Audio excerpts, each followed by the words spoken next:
This conference will now be recorded.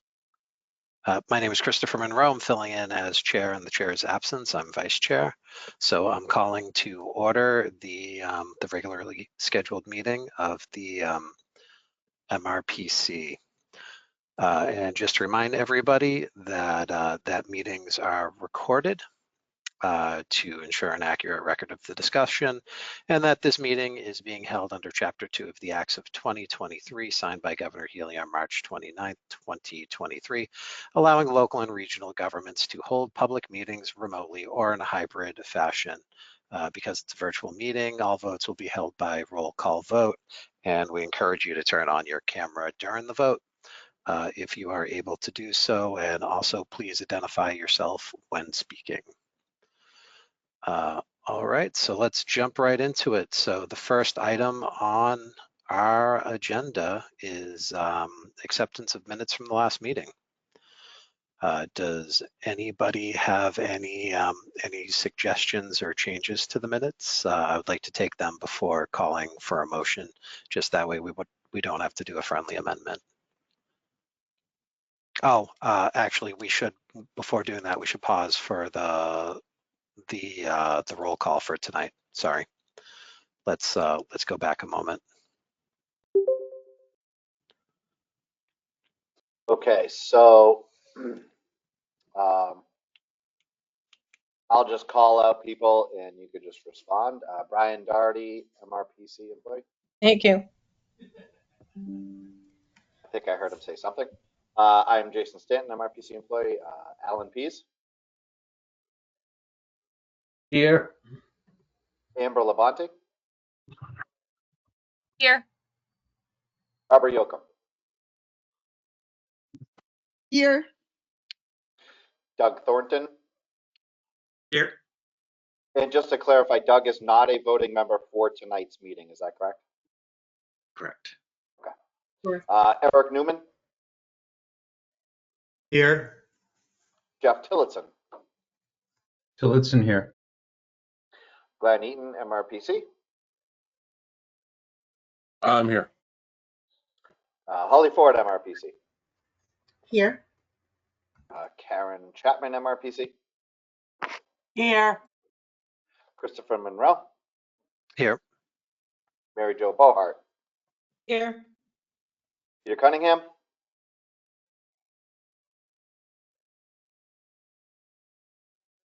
Looks like he just dropped off. So I'll move on to Rebecca Bielecki. Here. Robert Schwartz. Yeah. And last but number one in our hearts, Tracy Murphy, MRPC.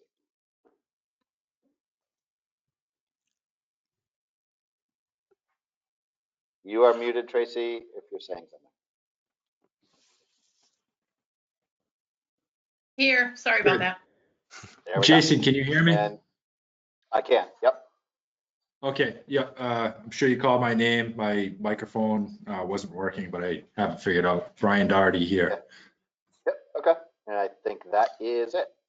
Wait a second. Hold on. Peter Cunningham just got back on. Peter Cunningham.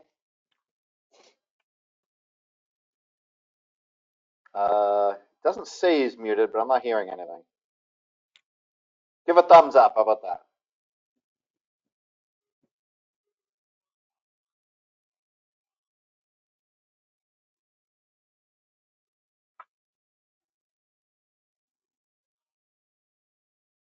Still can't hear you, Peter. So Peter's here. I can see him. So I think that's it, and we're ready to move on. Excellent. Thank you for that. So moving back into the order is acceptance of the minutes from the previous meeting, and we have on the table the minutes from the August 8th, 2024 meeting. Does anybody have any changes or material corrections they would like to throw out ahead of time before we ask for somebody to make a motion?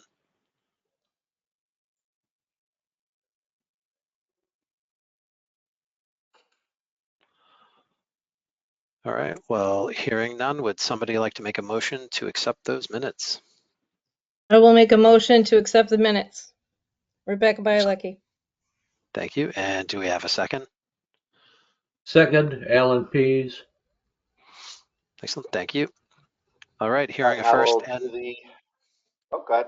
All right. hearing a first and a second, any additional discussion on the acceptance of the minutes? All right, hearing none, let's call a vote. Okay, Alan Pease, Aye. Amber Labonte, Aye. Barb Yocum, Aye. Eric Newman, Abstain? Jeff Tillotson, Tillotson, aye. Christopher Monroe, Aye. Mary Jo Bohart, Abstain. Rebecca Bilecki, Aye. Robert Schwartz, Aye. and Peter dropped back off, so that is the end of the roll call. Excellent, thank you. The minutes are accepted. Moving forward on the agenda, the next thing we have is the approval of the cash schedules. Mr. Schwartz, would you do us the honor? No, I don't have it with me. Sorry. Oh, let me read it. I'll read it. Opening balances of $456,845.98. Cash receipts, if you could move it up, please.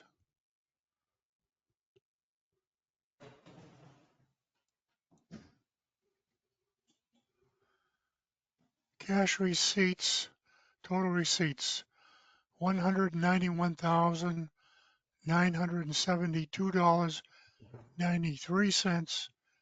Total cash on hand before this warrant, $648,818.91.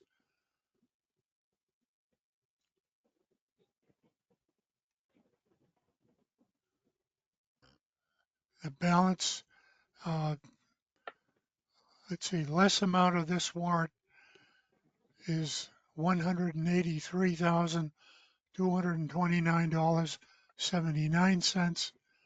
Balance after this warrant, $465,589.12. On deposit, total on deposit, $465,589.12.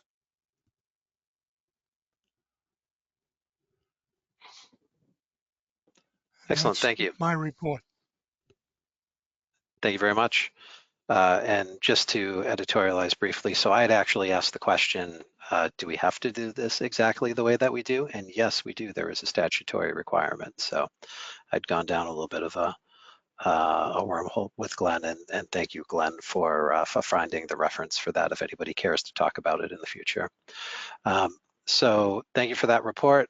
Having had the report presented, would somebody like to make a motion for the acceptance of the report? Bob Schwartz moves to accept the cash schedule as presented, subject to audit. Thank you. Hearing a first, do we have a second? Tillotson, second. Thank you. Any additional discussion? All right, let's call a vote. Alan Pease, Aye. Amber Labonte,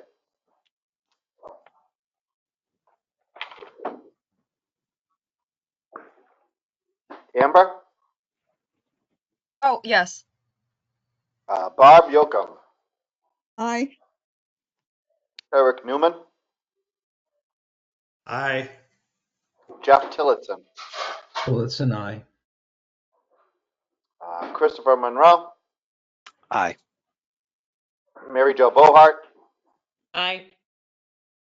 Peter Cunningham. Maybe you could give a thumbs up or a thumbs down or a thumb sideways. Or wait, he's in the chat. No. All right, we'll try to come back to him, I guess. Rebecca Bilecki, Aye. Robert Schwartz, Aye. And one more time, we'll try again with Peter Cunningham. Can you hear me, Peter? All right, I guess we're just gonna have to move on as is. Excellent. Thank you for calling the vote. The motion carries. Moving down on the agenda, we have the time reserved for guest announcements and questions. Have any come in since the publication of the agenda?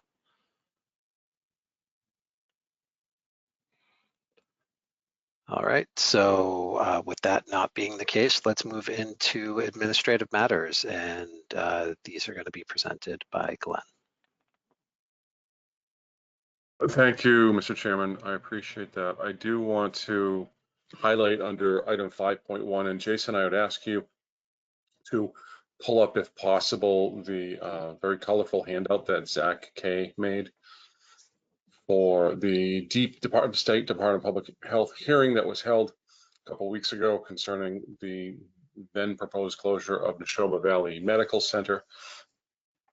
It's just a two-page handout. I just wanted to make you aware that last month we reported that the DPH hearing was upcoming, that Steward Healthcare was, I think you all know the story about the bankruptcy, and then the Neshoba Valley Hospital and Air and Kearney and Dorchester were slated for closure. The mayor of Leominster asked MRPC to provide some data. We did that, and Zach Kay, a brand new entry-level regional planner, presented some data to us, and I was able to speak about almost 3 hours into the public hearing. And that's it. So if that information is there for display or later, Jason, whatever works is fine. I just want to make sure you knew. I'm not seeing it in the folder. I don't see any handouts or PDFs related. Jason, it's called First Responder Trip Times. Okay, I do have that. There we go. So if you would actually scroll down to the second page, Jason, what Zach pulled together, it was that's perfect, Jason. If you look at that blue shaded map that shows the there we go, that the increased response time frame, that one's perfect. What Zach did was he showed where the other hospitals are located in the green splotches in the map, and then where Neshoba covered. And those light blue, and Neshoba's area is covered beyond that. So that's basically the whole gap right now. That's all I really wanted to say about that. Make sure you knew that. Excuse me, we were there.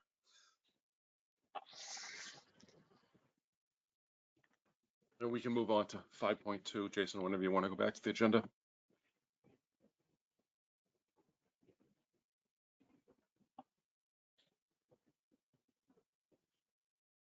The item 5.2 is we have items 5.2, which are basically it's a request for an increase in compensation, recognizing an individual who was working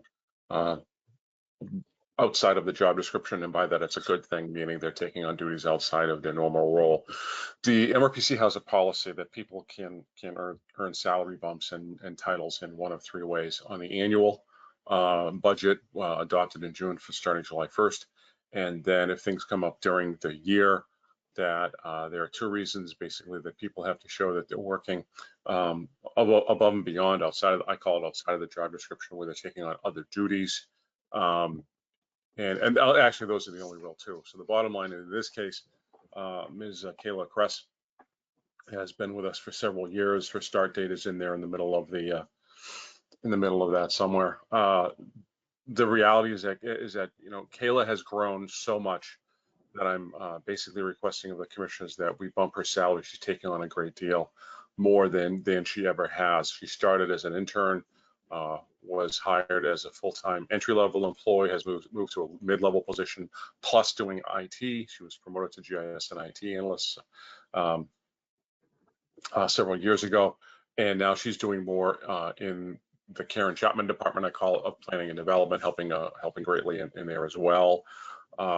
And if you would scroll down a little bit, please, Jason, to management has completed some market research and collected current salaries. And that's what we always do. We look at the market, we test it, we make sure that we are compliant with our personnel policies, and that right now she's at 68,000 and change, and I'm requesting a $78,000 a year compensation. The last thing I'd say on that is the 78 is very comparable to what other GIS people are paying in this region, actually. And a part of this is retention of a good employee. So we are hit by that factor as well post-COVID for all the right reasons. Folks, I don't want to lose her. So I'm requesting an increase in compensation to retain this very valuable human resource asset. And that concludes my presentation, Mr. Chairman. All right, thank you. Does any members of the commission have any questions about this request for Mr. Eden?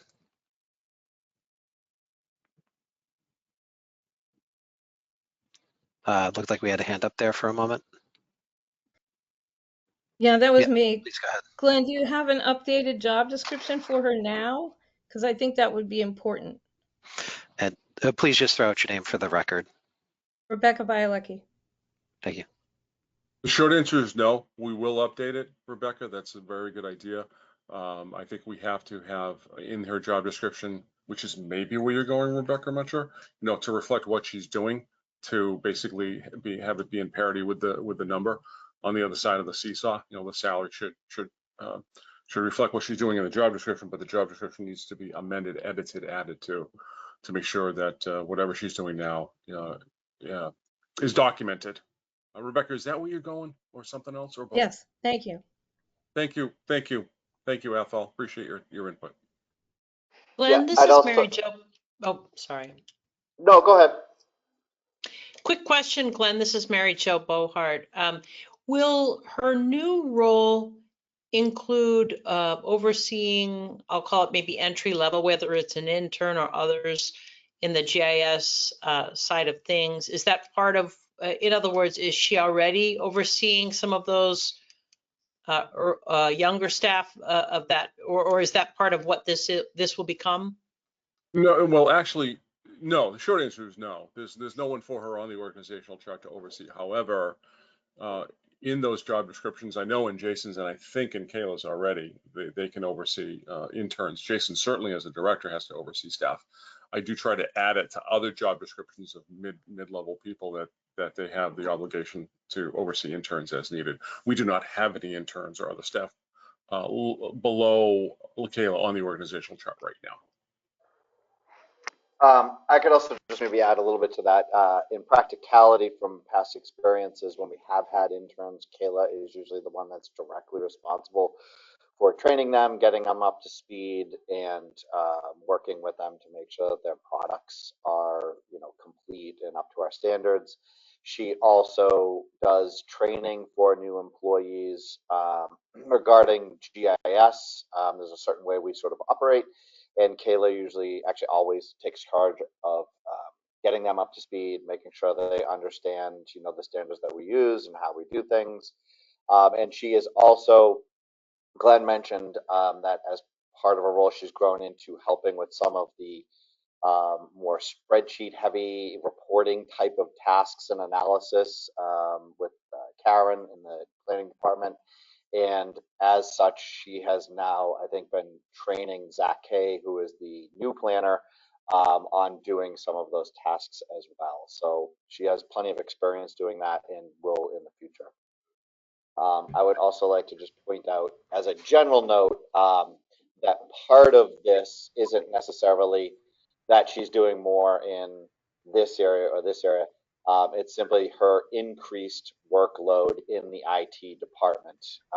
Before she was even handed the role of IT analyst as well, she was already starting to do some IT tasks. And then when she got the IT analyst, she was probably starting at about 5 to 10% of her time was spent on that. Now, in reality, it's probably much more like 20, maybe 25% of her time is performed doing IT tasks through normal course of business. So part of the salary increase reflects that as well. Excellent. If I may too, also, this is Holly Ford. I just wanted to say that her role is not changing. These are things that she's currently doing now. And she should be compensated for the additional things that she's been working on for quite some time.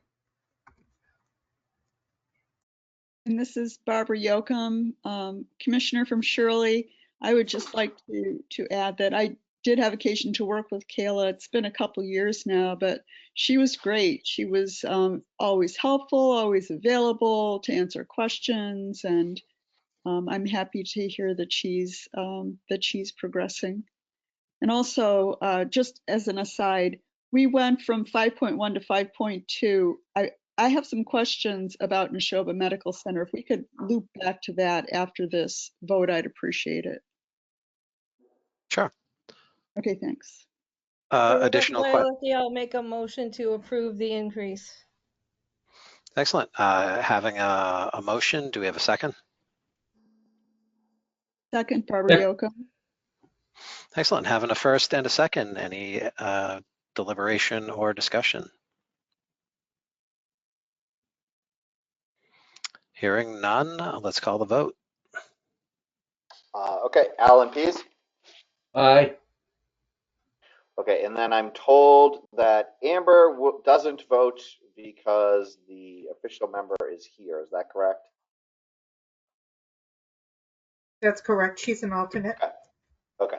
So we will move on to Barb Yocum. Aye. Eric Newman. Aye. Jeff Tillotson. Tillotson, aye. Christopher Monroe. Aye. Mary Jo Bohart. Aye. Peter Cunningham, are you with us now?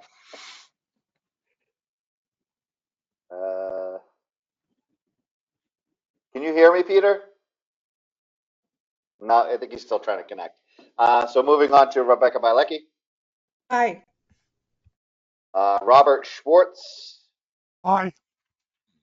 And I believe that is all the voting members. Excellent. Thank you. The motion carries.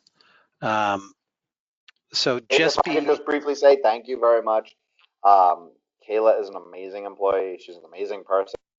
And while being an amazing person doesn't, necessarily turn into a raise, she is a pleasure to work with from everybody that's ever worked with her.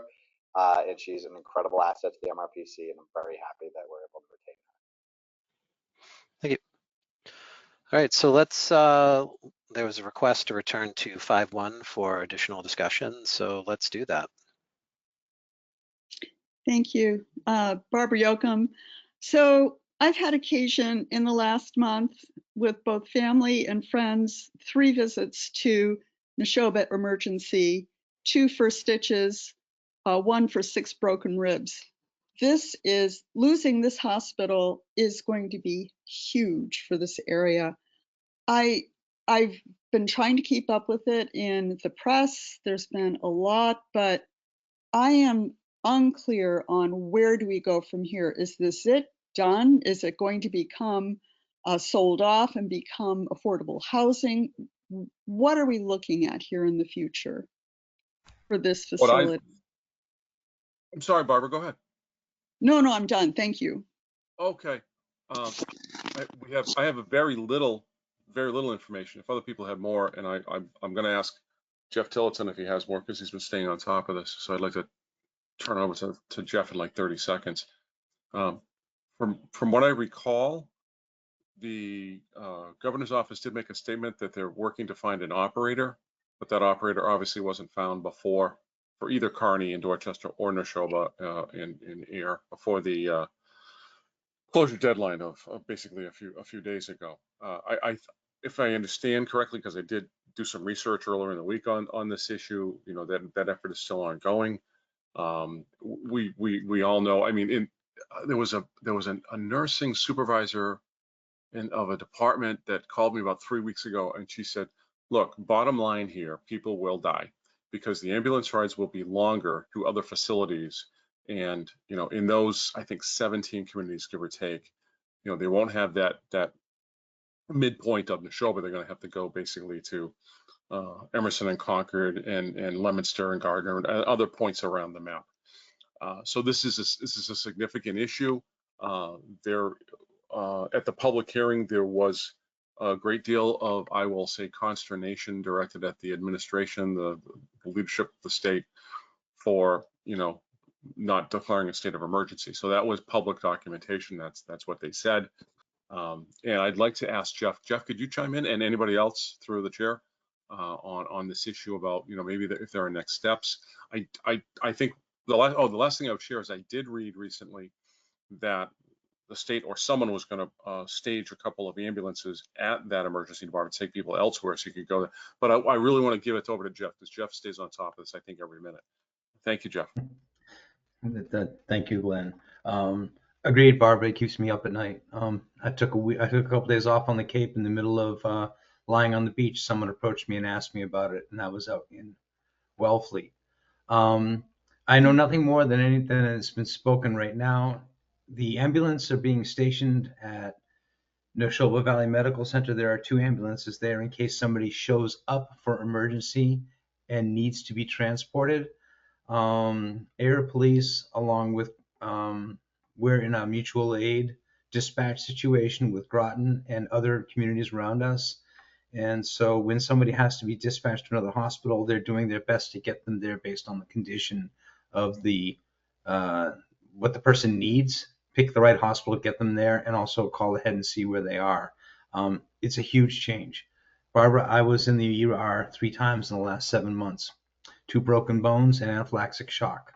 So it's going to be huge. If I had to have gone an hour away, it may be a very different story right now. On Tuesday morning, there was a quick blurb on local TV saying that there may be somebody who might keep it open as an emergency only, but that hasn't gotten any traction this week and no one else has spoken about it. And that's where it stands. I think that would be a good option if that's possible. I mean, it would be like a MASH unit, but that, Yeah. I mean, this is personal. I know. I've been there 7 times in 10 years, Barbara. And I hate to say it, and the last one, anaphylactic shock. I got stung by something in my yard. I live less than a mile from the hospital. And when I got there, I was not capable of talking after a little while. I mean, we literally were there within 20 minutes. And it's horrible. I just came from a meeting where we're discussing what the economic ramifications are for this area. Devens. I mean, it's crazy that we would not have a facility like we've had. And we are talking about it here as a transition. It's not closed. We're hoping that somebody will open it. And like I said, the rumor was UMass Medical would put an urgent care in there with, able to handle emergency room type stuff. I mean, one of the things that set us apart was if you went to Neshoba Valley for an emergency room visit, the chances of you spending more than 20 minutes or a half hour waiting to get in were almost nil. I mean, they just got people through. So that was my experience too. Yeah, everyone's experience. You felt like you were loved and being well taken care of, but oh my gosh, could they get you through the process really quickly? Sending you for x-rays was 5 minutes. Sending you for an MRI. My mom had a stroke, sent her in for a whatchamacallit test. She was back from the test in 40 minutes. I mean, it's crazy. So I won't go any farther because honestly, it's been very difficult. And Glenn, thank you. But keep your fingers crossed. We're hoping for the best. Okay. Well, I will continue to monitor the news. It's just it's hard to know what's going on there. And I've had people on the planning, as a planning board member, people have asked me, so what, is this going to be affordable housing now? What's going to happen to the site? So if I may, I'm going to talk to that. And I work on the Affordable Housing Trust here in town. The site is only allowed to be, and this has been stated by people at the select board, and I know the planning board hasn't been approached, but it is only zoned for medical care. Yeah, zoning's not going to change. So the rumors about affordable housing, that's one thing. The other thing, let me think. Yeah, that's pretty much it. There is a Facebook group, and I'll put it in the name of it in the chat. I think it's called Save Neshoba, Save Something. But that is actually being run by a member of the Neshoba nursing team, and their information is usually pretty good. Ah. So that has become kind of the back door. I mean, the place where people are keeping people up to date on it. And I'll look that up in just a minute when I sign off right here. I'll still be in the meeting, but I'll look it up for us. Okay. Okay, that'd be great. Well, Yeah. thank you, Jeff, and thank you, Glenn. Yep, looks like we have another hand up Well, there. Yeah, this is Rebecca Bielecki. Thank you. So I stay pretty plugged into the healthcare world, and the same rumors that you're hearing about UMass trying to set up at least a triage sort of urgent care medical site is what I've heard too. The state is trying to make that happen. The problem is that Steward Healthcare is a privately owned company and a for-profit company, so part of their deal to get through this the process they were in. They found buyers for the other hospitals. They did not find a buyer for either Kearney or Neshoba. I was incredibly disappointed by the state's approach to ignoring Neshoba completely, only focusing on the Boston area hospital. I know both are really critical and important, but don't forget that the rest of the state exists. That's always one of my ongoing complaints. So they have to cut a deal with Stewart to allow somebody. So Boston Medical Center is looking at the same option for the Kearney Hospital, and UMass is looking at this option for Neshoba. But Stewart has to agree to it, and I think they're still looking for someone to purchase those properties to help get them out of the bankruptcy hole that they've dug for themselves here. I don't see a lot of private companies that want to come into Massachusetts. They just aren't out there. Even all the qualified bidders who bid on the other 5 hospitals are all known elements here. So they're kind of sticking their neck out to take on a whole other hospital system. And that is still, sort of winding its way through the court process. And with a lot of state support, they're staying open during this, mid-time. I saw the same thing happen in Berkshire when they closed the North Adams Hospital. Very rural. They were closer to an hour away from Pittsfield, where the closest medical care was.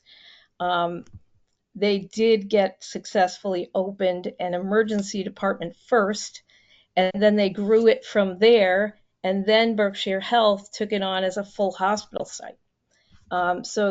So these things can move very slowly, and in the interim, I have no doubt people will die, and that's the big concern. I know I live in Athol. We've almost lost our hospital a couple of times here, and I know how terrible it would be if we had to travel any distance in the same way. So I'm pulling for that, but it might be worth sending a letter to the president of UMass Medical Center on behalf of this commission, saying we want this to happen for all the reasons outlined in your report.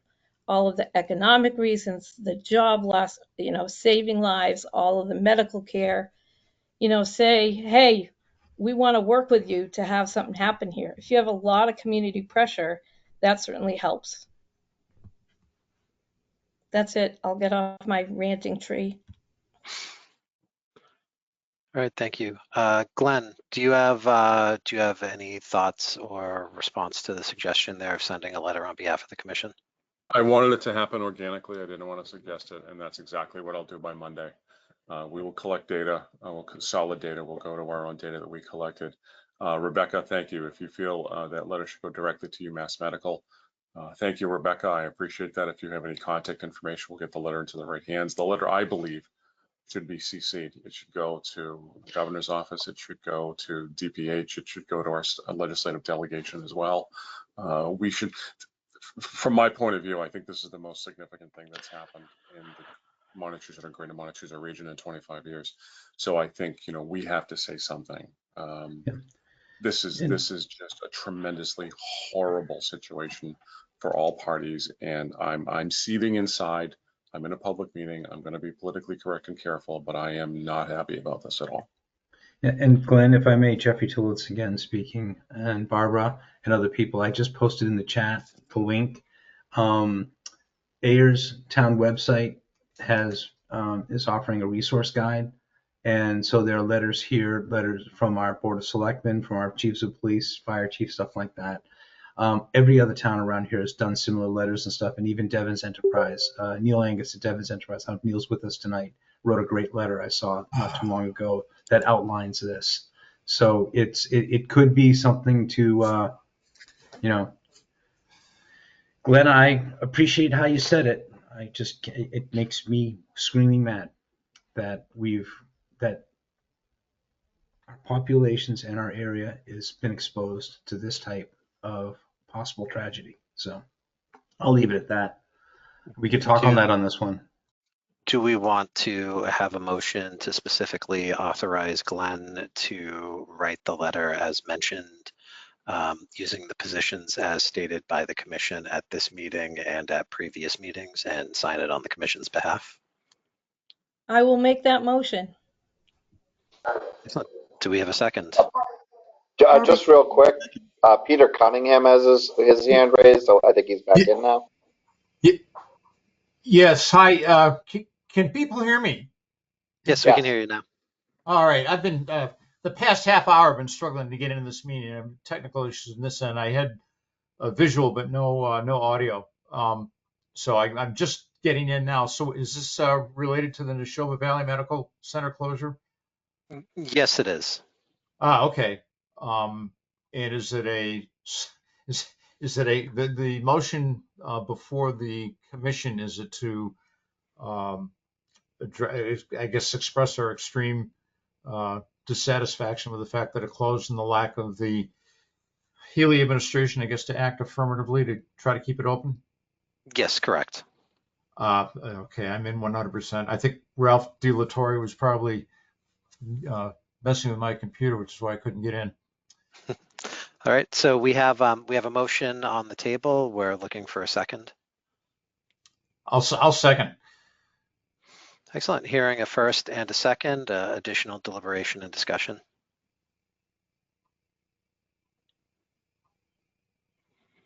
All right, hearing none, calling a vote.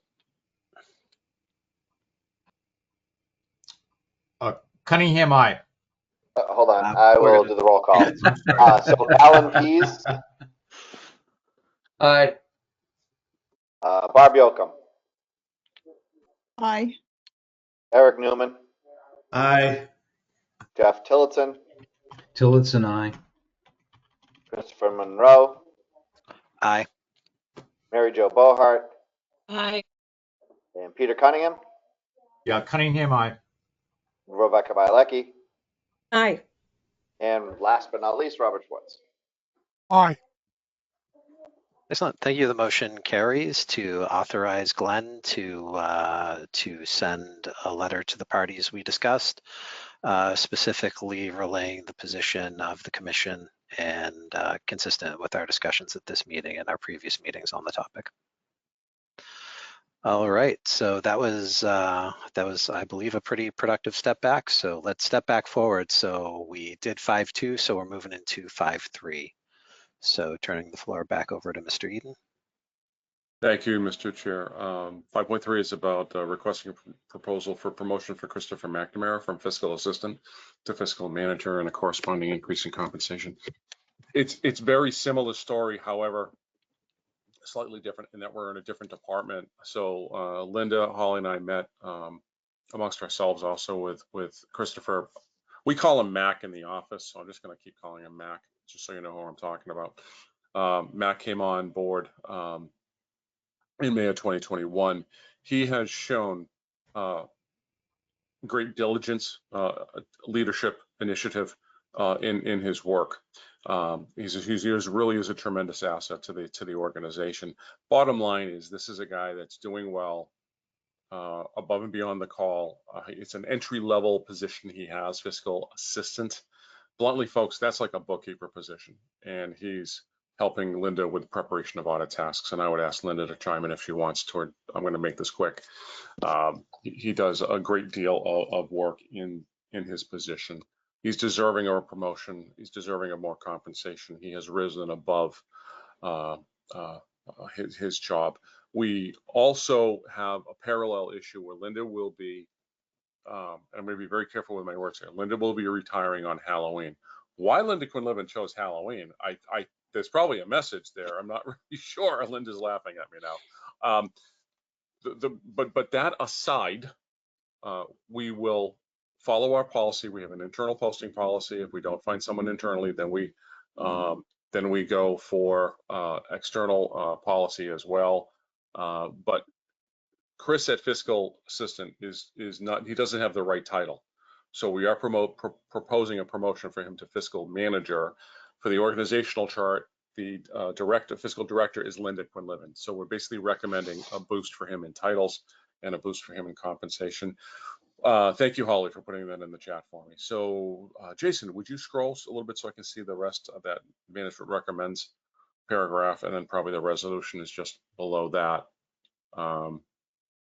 Jason's chatting at home. Somebody's maybe needs this. Oh, Jason, can you scroll a little bit for me in the agenda? Thank you, sir. Yeah, sorry about that. I had a No. daughter issue. This is working at home, man. It's not an issue, sir. I understand. I had my dog barking at me a minute ago. So we do recommend the promotion of fiscal and a corresponding increase in compensation for Christopher McNamara. We did, as we always do, we look at market research, we update, and we've come up with a recommendation down below in the be it resolved section for, he's at 52,713.11 right now, proposing him to be up at 60 right now. And that's the gist of it. I can't say enough, as Jason and others said about positively about Kayla. I can't say enough about either one of them, to be honest with you. That's the gist. But you should be aware also, and that's why I threw it in there, separately, we will have to advertise, if anyone I can't name names, if anyone applies internally, they'll be looked at. We may or may not hire internally. We have to go out. I can't say anything because I don't have a crystal ball and I'm not God. So these are the facts as we have them tonight, and I'm requesting a promotion, a title change for Christopher, and also an increase in compensation. Mr. Chairman, I'm done with the presentation. Thank you, sir. Excellent, thank you. Any questions from the commission? Well, Glenn, or Chris, can I say a couple words about Christopher? Yeah, absolutely. Okay. So Chris has come a long way from being a very shy kid. He's very popular with everybody. He gets along with everybody. He's a great personality. He's always willing and able to dig in and get involved. He loves any challenge. Anytime anybody asks for anything, he's like right there in Excel, working like a nut, He loves being involved in new projects, and just really, he's a great kid, and I think he's going to do really well. And that's all I got to say. Additional questions from the commission, or any other comments from staff? Peter, do you have anything? Your hand is still raised. Yeah, I do, not related to this matter, but I was late to the meeting. I just I had one comment in the show closure directed to the director. I wanted to bring up, but why don't we complete this first? Yeah, let's return to that after we get through this one. Yeah, I appreciate that. Thank you. All right, hearing no further questions, would somebody like to make a motion? Tillotson. I Go ahead, move Bob. the promotion of Christopher McNamara and along with a appropriate raise in salary. Excellent, thank you. Hearing a first, do we have a second? Tillotson will second. Excellent. With a first and a second, any discussion or deliberation from the commission?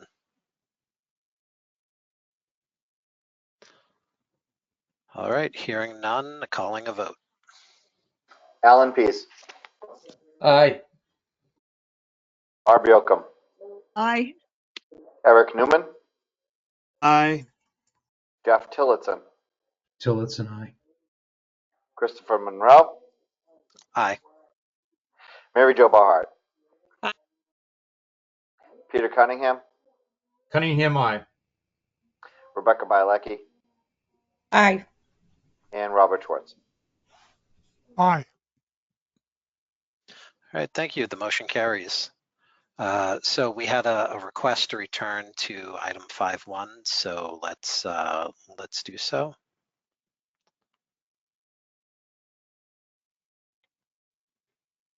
Yeah, thank you, All right, Mr. go ahead. Chairman. Just very quickly, and again, I apologize for being late to the meeting.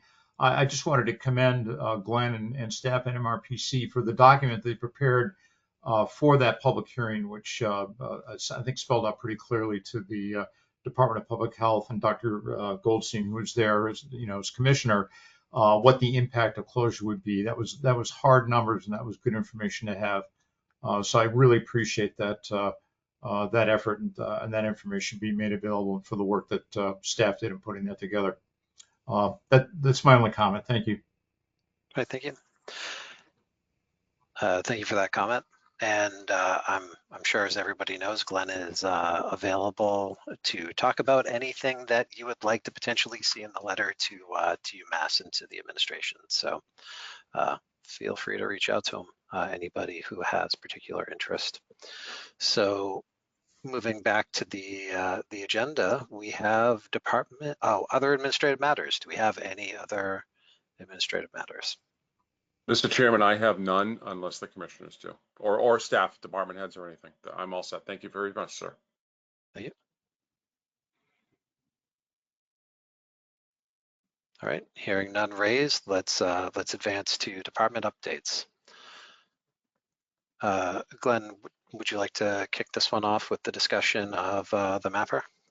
Sure. So this is kind of a reminder, but this is at the very least every calendar quarter, this will be on the agenda. We might leave this link on the agenda all the time, but quarterly department heads are required to update the status of the contracts. We call them status reports. And this system has morphed over the past 25 years.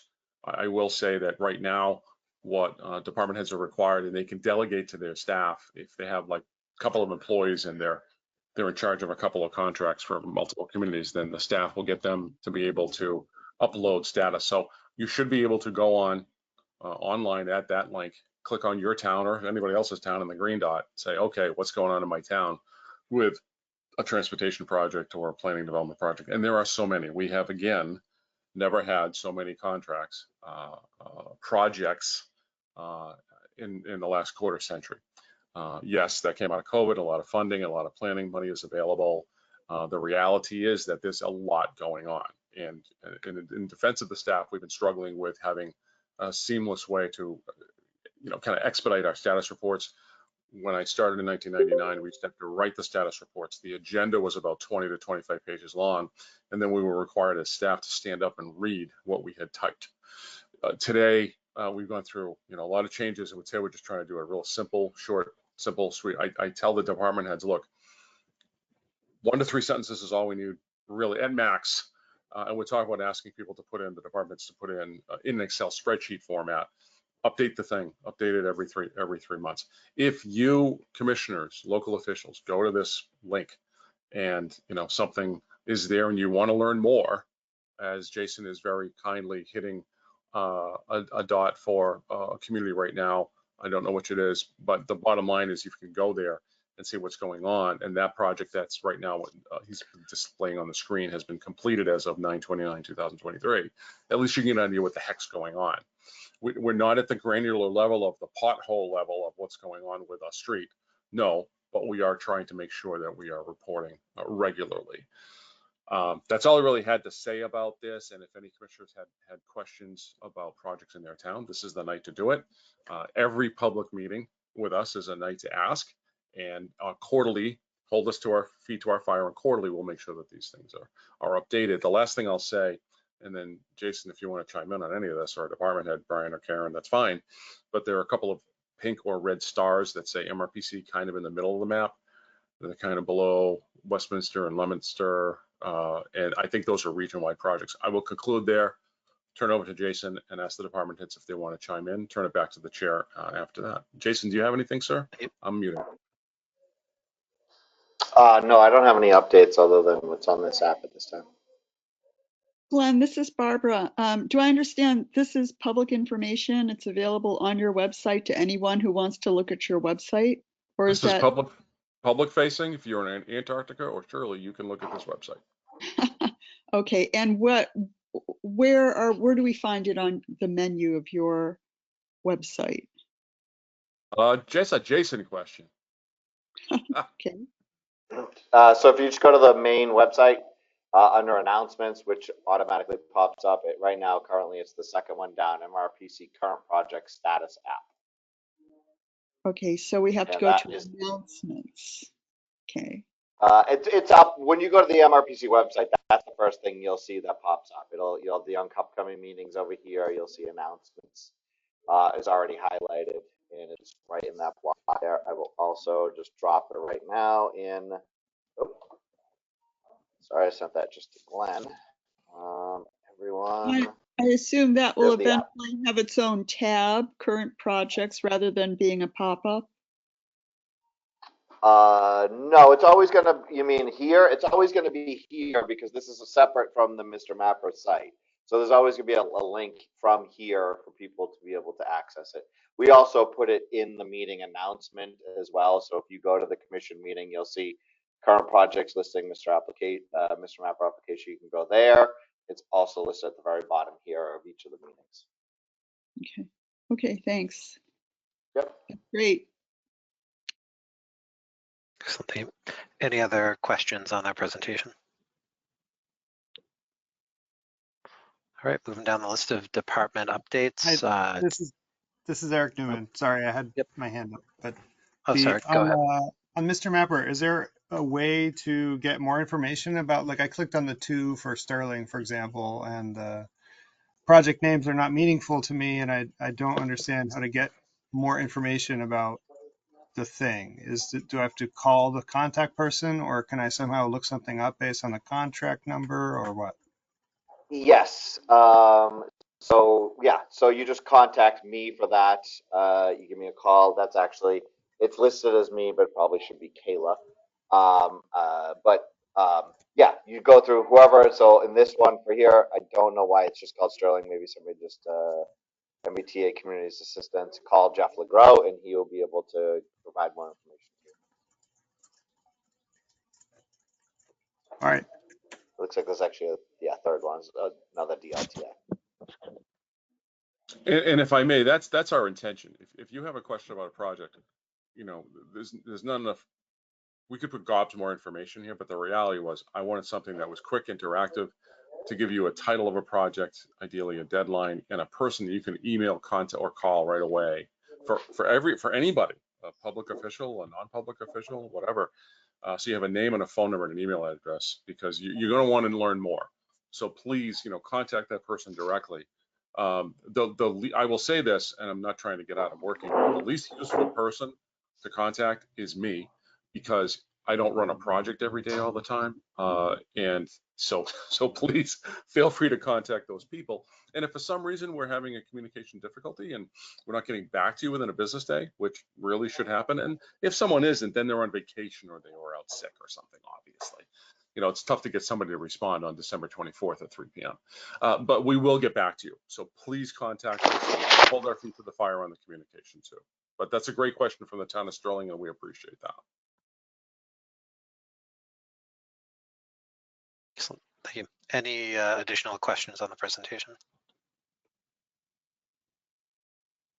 Double checking for hands. All right, so moving into the rest of the department updates, do we have any updates from GIS? I have no additional updates at this time. All right, thank you. Updates from planning and development. Thank you, Mr. Chair. Can everybody hear me? Yes, loud and clear. Thank you. So last meeting, we talked about offering town planner services. And I just wanted to let you know that we've started a contract with the town of Lunenburg for 15 hours per week for a planner until they hire someone. From what I understand, they've hired someone who's starting soon. So this was sort of only a short, it'll end up being like 3 or 4 weeks of a contract, but it gave us, ideas about what to put in the contract, how much we should charge. We've had Harvard has inquired about this as well. Hubbardston in the past has inquired, and there are other towns with no planners who would like to. Shirley is just advertised for a part-time planner. They haven't had a planner forever. So hoping that this service can be fruitful. Right now, it's hard for me to let one of my planners go for 15 hours, but maybe in the future, it could be someone that we hire that, you know, works for 2 or 3 communities and, you know, that's all they do. So we're hoping that this service can grow. 6.2.2 recent grants awarded. It's been a while since I mentioned all the grants that we've gotten, so I'm just going to list them. For Westminster, we're doing an updated master plan and zoning bylaw. For Leominster, we have a contract with Mass Housing Partnership to finish up their MBTA Communities Assistance. We have an MHP contract for Sterling to finish their MBTA communities. We just recently received the MVP action grant to study the Leominster flooding. Townsend has become another digital equity municipal planning community, and that contract is just about to kick off. Like I said, the Lunenburg Planner Services. And then our Economic Development Administration Planning Grant year 3 of 3 was finally awarded. It was supposed to be awarded on April 1st, and so we're quite behind on getting that funding. And then we have a small project in consultation or in collaboration with MAPC to do a flood survey statewide. So the total of all of those contracts is just under $747,000. So those are our most recent new contracts. And that's all I have. Thank you. Excellent, thank you. Comments, questions from the commission? Yeah, question? Yes, go ahead. Yeah, thank you. Karen, there's also some brownfields grants that you're working on too, I believe. Yes, Is that we correct? received. Yeah, No, we Groton, received. Groton has one we're interested in. Yes, we received the Brownfields grant back in October of 23. So that goes from October 2023 through September of 2027. So we have that Brownfields grant for $500,000 for a few years, and of that $500,000, $453,000 is to be used for phase 1 and phase 2 assessments and reuse planning. And we're going to have the Montechusett Brownfields group have a meeting soon to look at nominating some new properties. And we recently met with Groton about one of their properties. Yeah, thank you. Welcome. Additional questions from the commission? Hi, Karen, this is Barbara. So you mentioned that Lunenburg is only needed that position, the part-time planner, for a few weeks, and that now that's wrapping up. I don't know how long it's going to take Shirley to find and or hire a planner, but would that be a possibility for, again, a short period of time, do you think? It's a possibility. We can have a discussion on Teams with, you know, town administrator and whoever else needs to be there. Yeah, well, I think it's a great option. Just so you're all aware, because we only operate on grants, we have overhead, and so our hourly rate for the planner services is $93 an hour. And so communities should keep that in mind when they're looking for this service.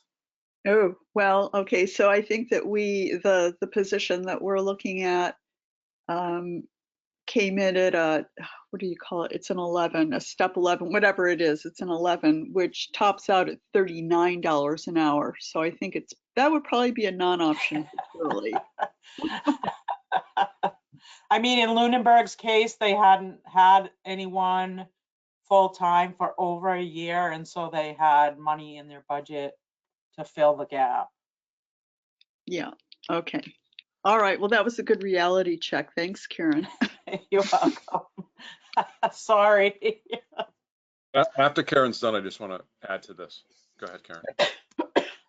And I wanted to add myself to this one because, as Karen had mentioned, we in Hubbardston have been looking for a part-time planner for a long time, a year at least.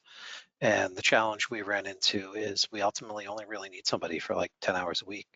And 2 days before Karen let us know that this is something that's going to be a possibility, we found a unicorn. And like it was a minor miracle the way that it worked out. But I know we talked about it previously as a long-term strategic goal of MRPC being able to offer some kind of fractionated services. And I think this is a really good example of one of the fractionated services that could be particularly valuable, especially if it got to the point of where it was a specific program of the organization and we were able to work on some of that overhead rate there. Glenn, you had additional comments? Yeah, just a minor one. I just want to add to this.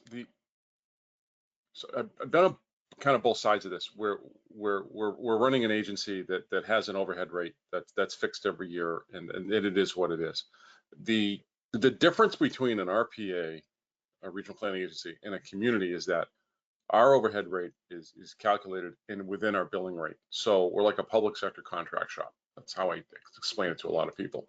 We're not a quasi-government. We are a government agency. But having been on the other side, I was hired as a part-time planning consultant for the town of Rutland many moons ago.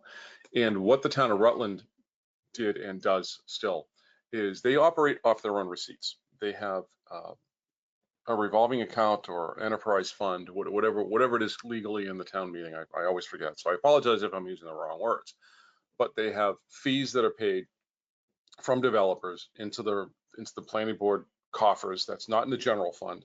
And they hire, much as you all do probably, I assume, for peer review of civil engineering firms. Well, if you think of hiring a planner, whether you hire an MRPC planner or your own planner, whatever, you can use the revolving fund or enterprise, whatever it's called, to get the receipts, the revenue you need from the developers to at least, so think of it like that. If you had development fees, you're basically having the developers pay for the services that you need.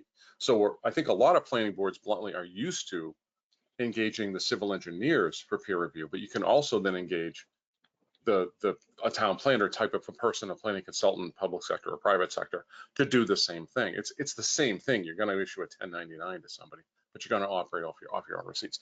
If you're not operating off your own receipts, and you go to town meeting and you need to raise money through the general fund, we all understand that, planners lose to police cruisers and teachers. We understand that completely. So that's why, those are the reasons why there's a disparity. The last thing I would say is that municipalities, you have overhead too, but I know of no requirement where you're supposed to, have it separate, segregated over here in an audit like the RPAs in Massachusetts are. So, I just want to explain more of, why we have the overhead rate, what it means, and that's why, 93 is a little bit more than twice as much as the 39 that they have in Shirley now. So I just like, you needed some background. That's all. Thank you, Mr. Chairman. Thank you. Additional questions and comments from the commission? All right, moving down to 6.3, transit and transportation.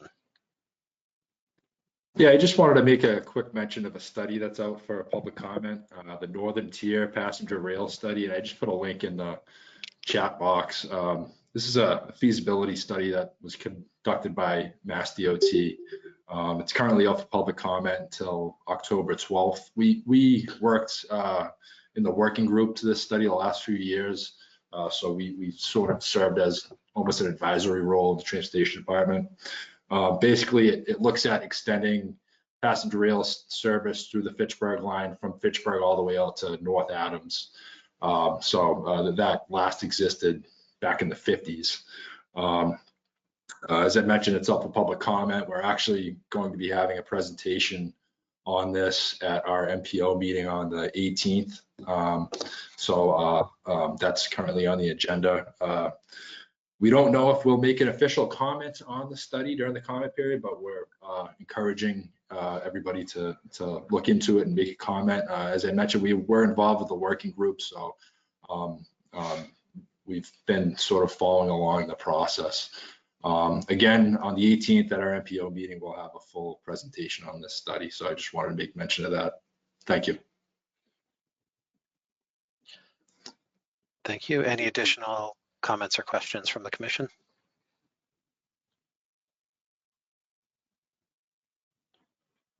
All right, so moving into new business.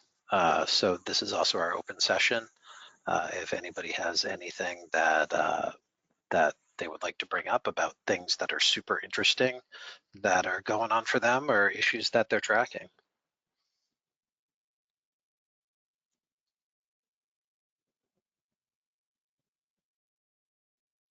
Any staff have any items for new business?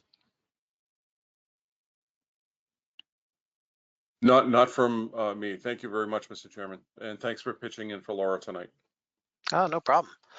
My pleasure. And we almost kept it to schedule, so that's a win. So if we have no items for new business, then we are on to item 7. The date of our next meeting is currently scheduled for October 3rd, 2024 at 7. So mark your calendars. Plan your pumpkin spice lattes accordingly. So with that, would somebody like to make a motion to adjourn? Barbara Yocum, so moved. So move. All right, here in a first and a second. Did we have a second? So yeah, would somebody like to make a second? Second. Cunningham, second.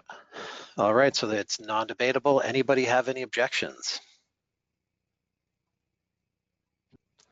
All right, then we are adjourned at 8:08. Thank you all for taking the time to join. Good night, everybody. And thank you to the staff for all the prep work that goes into this.